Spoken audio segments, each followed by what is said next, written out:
Sino ang naghahanap, Bernard? Kabado niyang tanong. Just follow me inside. I'll wait you. Nang akmang hahalikan na naman siya nito sa pisngi niya, agaran niyang iniwas ang pisngi dahil ayaw niyang maulit yun sa ikalawang pagkakataon. Nginisihan lang siya ni Bernard saka tumalikod na. Binalingan niya si Paulina at nakangiwi ito na hindi niya mawari. Sinusundan pa ng tingin si Bernard. Ang word ng lalaking yun, ano? Sinabi mo pa. Maiwan mo na kita rito ha. Babalik din ako. Sure, hintayin kita ha. Tumango lang siya bilang tugon kay Paulina. Tumayo na siya at sinundan si Bernard. Sino naman kayang gustong kumausap sa kanya? Niya sa kanyang sarili. Samantalang, hindi ko hayaan na wala na lang mangyari sa ginawa mo, Juan Miguel. You punched me on my nose. I almost died. Galit na hinarap ni Juan Miguel si Asante na kanina pa habol ng habol sa kanya.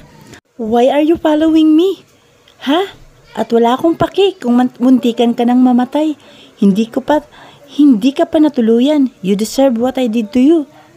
Galit na anas ni Juan Miguel sa kanya. You broke my nose. Liar. I talked to the doctor who examined you. Hindi sira ang ilong mo. Or whatever. She told me it was just a simple bleeding due to pores I have made. Arte mo, baka pilipitin ko yan eh. Nagpatuloy na muli siya sa paglalakad. Kagagaling lang niya sa restoran ng uncle niya dahil nagpabili ng pagkain ng mami niya. Wala naman siyang nagawa kundi ang sundin ito dahil inay niya pa rin ang kahit anumang mangyari ito. Sinusunod niya pa rin ito. Pananagutan mo ako, Juan Miguel. Akmang sasakay na siya sa sasakyan niya nang marinig na naman niya ang boses ni Asante. Dahil sa iritasyon, muli niya itong hinarap. What is your problem, Asante? Stay away from me. At bakit naman kita pananagutan? Sino ka ba? You're just an annoying bitch. Asshole. She slapped him. The hell? What did you say? I'm a bitch? But I'm not an asshole. Okay, fine. If you will not stop following me, makakatanggap ka sa akin ng masasakit na salita. Just stay away from me. Asante, maarte ka lang talaga. After that, sumakay na siya sa kotse niya, ngunit hindi pa man siya nakakaupo nang biglang matumba si Asante sa labas. Dahil sa gulat, lumabas siya at nilapitan to. Wala itong malay. He tried to wake her up, pero hindi naman ito nagising. He did everything, pero wala pa rin talaga. Walang nagawa si Juan Miguel kundi buhatin ang babae at ilagay sa backseat. Kailangan niyang dalhin ito sa ospital dahil baka kung ano na ang mangyari rito. Habang abala sa pagmamaneho, biglang nagring ang cellphone niya sa bulsa. He took it with his one hand and immediately answered the call. Tomorrow is the day. You will come. He chuckled. You called me yesterday. Then you even called me now. It seems like you're excited to see me. You will come? Of course, I will come. Hindi ko bibiguin ang sinabi ko. Kapag sinabi ko, gagawin ko. That's good. See you tomorrow, bastard. Then he ended the line. Napapailing na lawang si Juan Miguel saka ibinaba sa passenger seat ang cellphone. Kapag kuhay sandaling tiningnan si Asante. Wala pa rin itong malay hanggang ngayon kaya nababahala na siya. Mas binilisan niya pa ang pagmamaniho at nang makarating sa destinasyon, kaagad niyang itinigil ang kotse. Kinuha niya si Asante sa likod.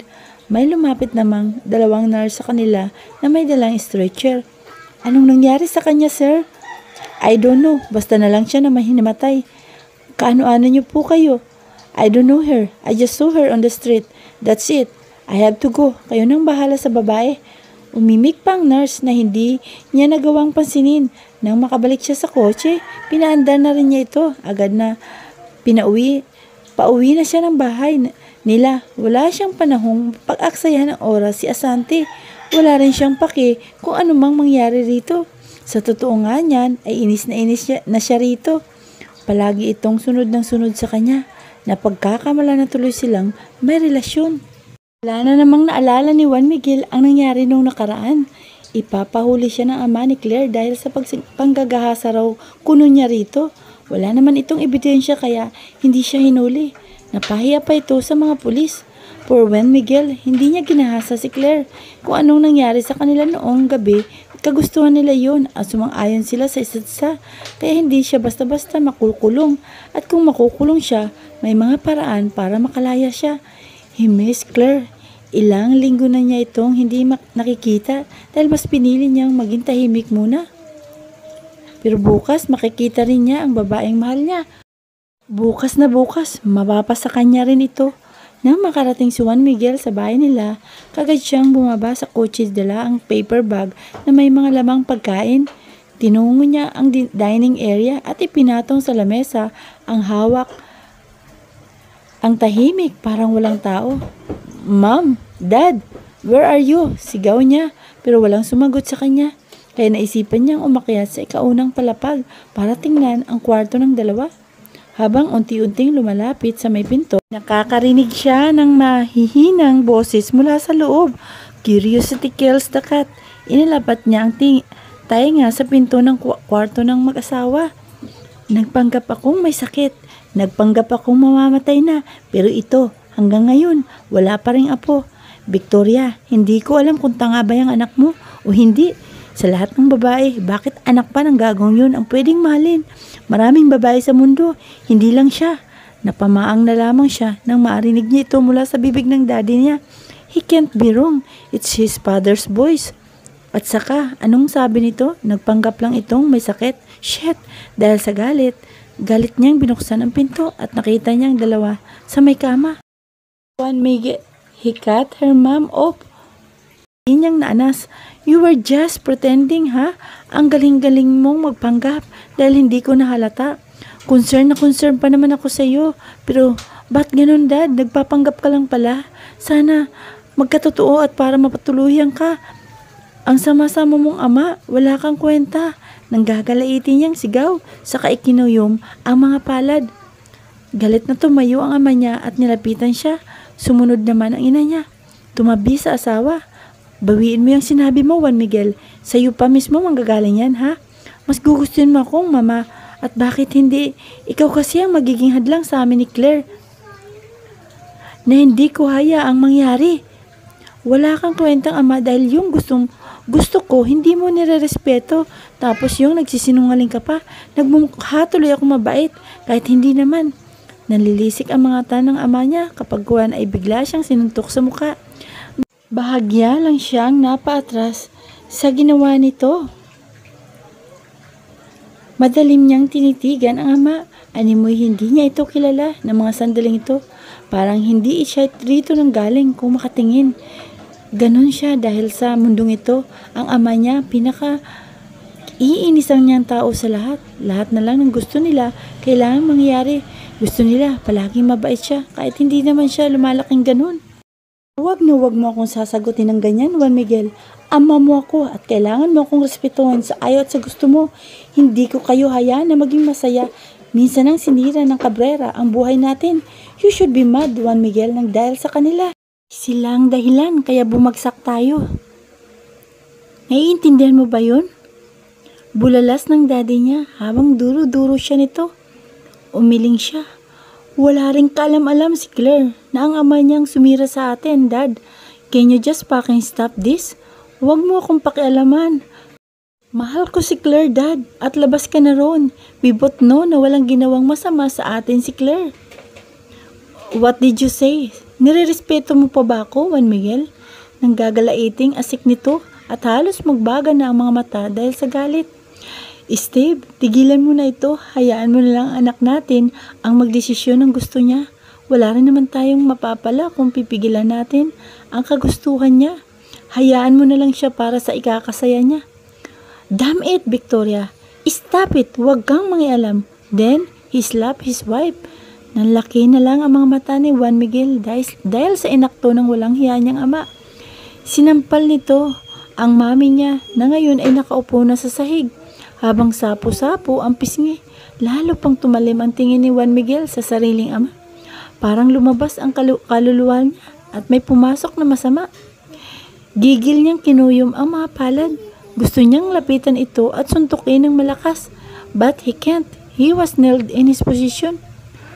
Wala na po akong respeto sa inyo. Sana pala hindi ko na pinagtuunan ng atensyon ang pabor mo sa akin. Mapanling lang ka. Mapanlin lang ka, Dad.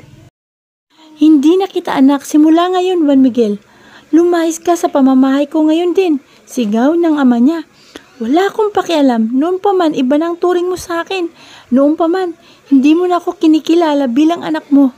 Sinasaktan mo ako kahit ang ginawa ko ay para rin sa atin, para sa sarili ko. Ikaw rin naman ang may gawa kaya kita nilalabanan. Hinihingal niyang saad. Binalingan niya ang mami niya na ngayon ay gumagapang patungo sa nakalupasay na asawa. Halika na ma'am, wag mo nang pakisamahan ang matandang yan. Ayan niya pa dito. Naluluha siya nitong tiningnan. I won't leave your father, Juan Miguel. I love him. Umalis ka na lang muna para matigil na ito. Nagmamakaawa ko, Juan Miguel. Lumayo ka na muna. But ma'am, hindi ka sasama?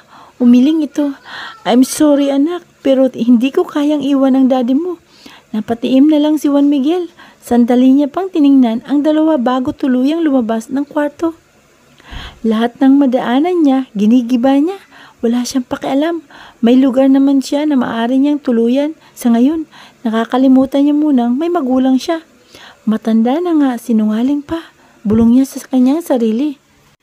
Today is the day. Malakas ang kabog ng dibdib ni Claire nang mga sandaling nakarap siya sa malaking salamin habang may nagme-makeup sa kanya. Ang bilis ng araw. Kasal na nila ngayon ni Bernard. Parang nagsisisi yata siya ngayon. Ang dami niyang oras na nasayang. Kung tumakas na siya noon, hindi na ito mangyayari. Hindi na siya maikakasal kay Bernard. But it's too late. Ilang oras na lang ay magiging ganap na siyang Peterson. Bernard's last name. Hinayaan na lang ni Claire ang lahat. Hindi na niya inisip ang maring mangyari. Ang ganda niyo po, ma'am. Maya-maya pa'y sabi ni Ana, ang makeup artist na nagme-makeup sa kanya. Makamam ka naman, akala mo ang layo ng edad natin sa isa't isa. You can call me by my name. Just call me Claire. Nakita niyang ngumiti si Ana sa refleksyon ng salamin. Walang halong biro, maganda ka talaga. Claire, kanina pa lang, nagaganda na ako sa'yo kahit wala ka pang makeup. For sure, your groom is lucky to have you. Napangiwi na lamang siya. Kung alam nito ang sitwasyon niya, baka hindi mo nito sasabihin yun. Bernard is not lucky to have her. Hindi niya alam kung bakit ba ito obsessed sa kanya. Hindi lang naman siya ang babae sa mundong ito. Iba talaga nagagawa ng obsesyon. Gagawin ang lahat. Mangyari lang ang gusto. Thank you, Ana. Ikaw rin. Maganda ka. May boyfriend ka na ba? Nakangitin itong tanong. Wala pa. Mas inuna ko ang pagtatrabaho kaysa makipagrelasyon.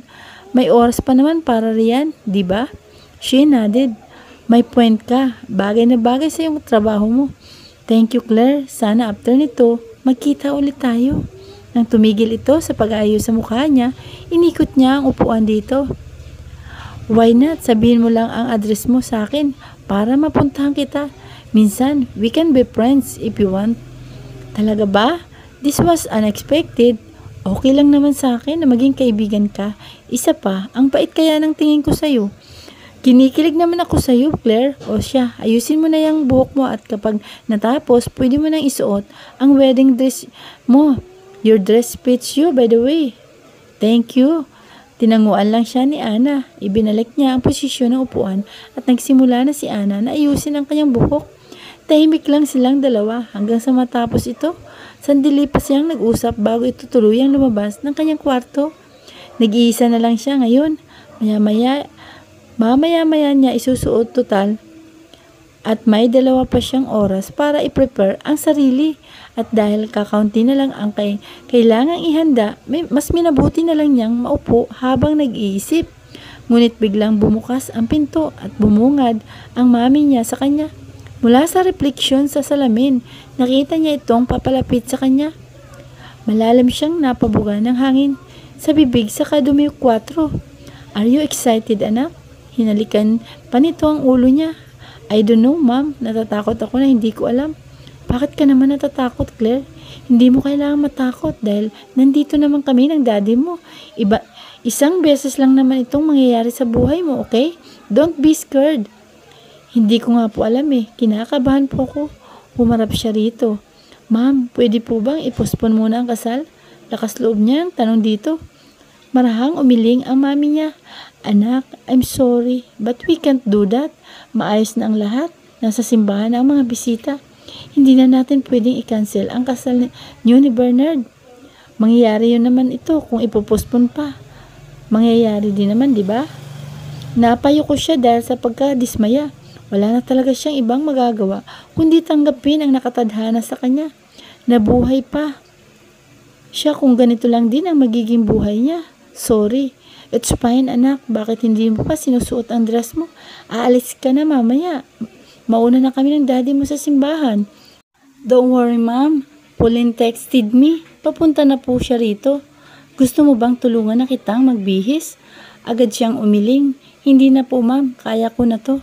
Kaya na namin ni Paulina. If you say so, sige na. Aalis na ako. Then, she kissed her cheek. Ang ganda-ganda mo, Claire. I can't wait to see you in front of the altar. Anya pa nito. Malapad niyang nginitian ang mami niya. Tumalikod na ito at naglakad palabas ng kwarto niya. Nang mawala na ito, sa paningin niya ay pinakatitigan niya ang sarili sa salamin. Ilang segundo ang lumipas, tumulo ang ilang butil sa magkabila niya mga mata.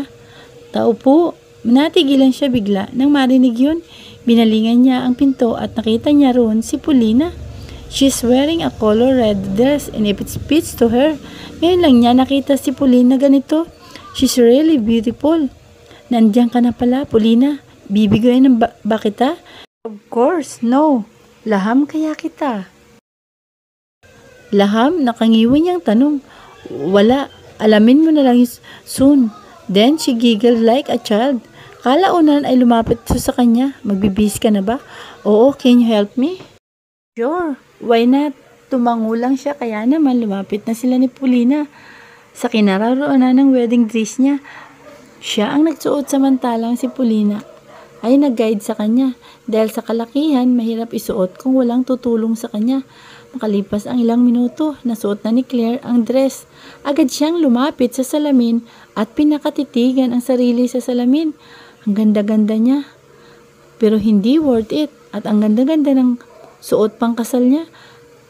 Pero hindi worth it ito pag-aksayahan ng ganitong kagandang bride. Si Bernard, ganda mo naman. Talaga ba? If you rate me, from 1 to 10, ano roon ang pipiliin mo? 9. Siyempre sa akin ang 1%. Natawa na lang siya sa sinabi ni Paulina.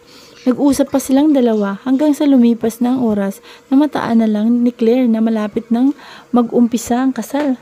At dahil umalis na si Paulina, si Manang Tina ang umakyat sa kanya palabas ng bahay. Iba ka ngayon, Claire. Ang ganda-ganda mo.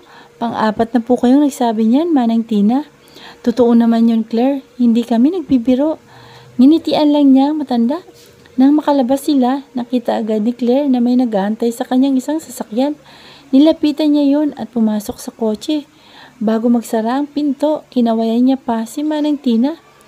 Ang driver naman ay sumakay na para paandarin ang sasakyan. Handa na ba ikaw, Claire? Tanong nito. She smiled. I'm ready, Bernard. Oo, si Bernard ang driver niya. Tinanguan lang siya ng lalaki bago nito tuluyang paandarin ang sasakyan patungo sa simbahan. Sunod-sunod siyang nagpakawala ng hangin sa bibig kaya niya to ang bulong niya sa kanyang sarili. Nang makarating sila sa simbahan, inakay siya ni Gabriel patungo sa harap ng nakasaradong pinto ng simbahan.